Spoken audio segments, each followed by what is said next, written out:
Hello, good afternoon, everyone. My name is attorney Ilana Greenway Faniel. I am the owner of Greenway Law Firm located in the Tampa Bay area. I practice primarily business, intellectual property law, and personal injury. And I know it's been a while since I've had a video on any kind of topic, but decided that it was time for me to do it. Last month we had a poll on Instagram and Facebook that asked a question about a poor man's copyright, and described kind of what it was, and it had a lot of it was a true false question, and so we had a lot of people who thought that the a poor man's copyright was something that was legitimate.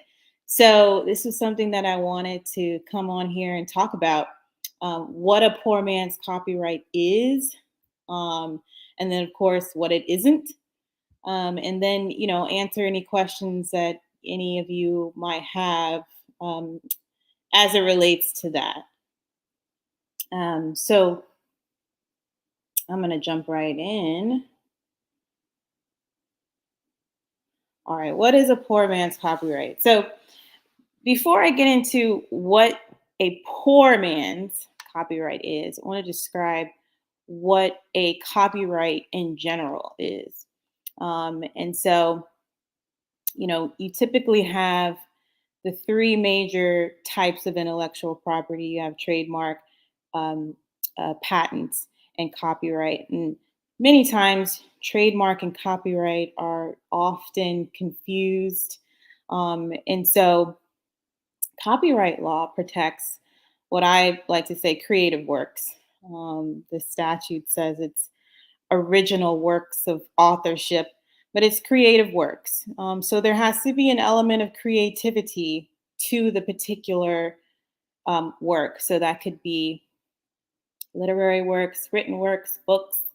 It could be musical works, like songs and other kinds of recordings. Um, Written works are not just books, of course. It could be blogs. It could be anything that's in written form, in text form. Um, you have, sort of dramatic works, um, that have an audio visual component to it. And there's other plenty of other types of works. There's graphic works, so paintings and sculptures and things of that nature.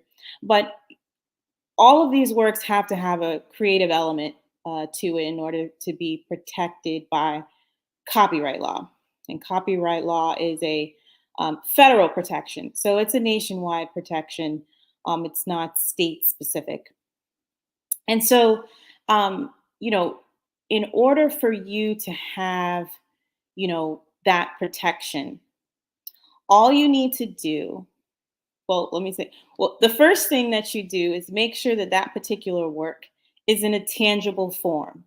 Okay. So if, for instance, you have a dance that you created, it's not protectable essentially until you put it in a tangible form. So essentially, until it's recorded, where it can be displayed or shared or produced somewhere else.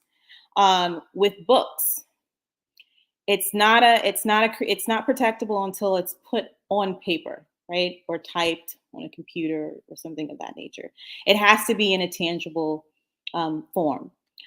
So as soon as you put that creative work in a tangible form, so it's not just the idea, but it's the expression of that idea in a tangible form, you have copyright protection.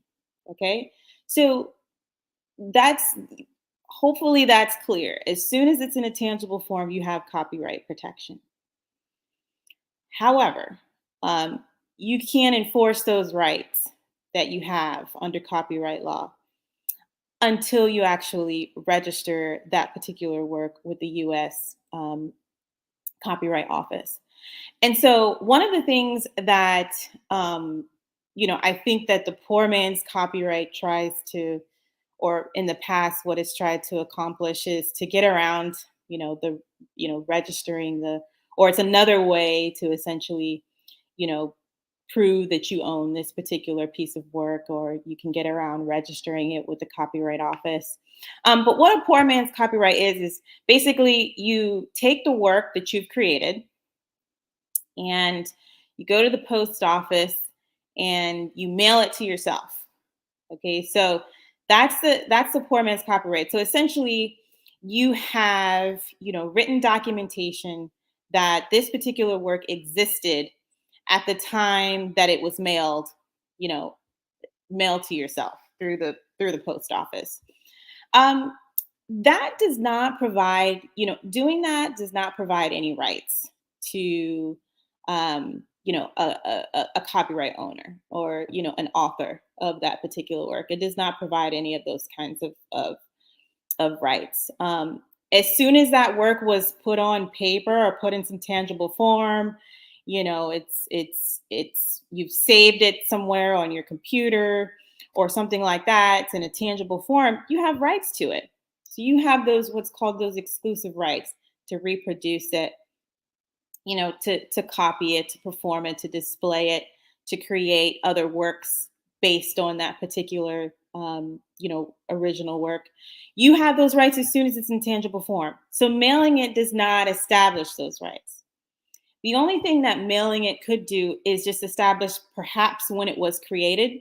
If um, if there's no other way to establish when it was created, right? Nowadays, when you create things, you type it out, in a Word doc, or you take a photograph, you've got time stamps and date stamps and things of that nature, that establishes, essentially when that particular work was created. So there's no need to mail it to yourself unless that's the only way that you think that you can establish when that particular work was created. But nowadays things are, almost everything is electronic. You can date stamp, time stamp things electronically, and especially if you publish it, you can establish when that particular work was published. Um, so the poor man's copyright doesn't do much. So I definitely wouldn't recommend taking that route to trying to establish your rights to a particular work. You definitely want to, one, make sure that your work is in a tangible form. And then two, you want to make sure that you are registering that work with the Copyright Office. So how does that work?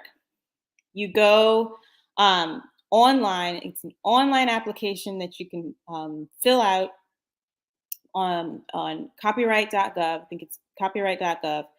And you fill out that application. You pay their filing fee per application.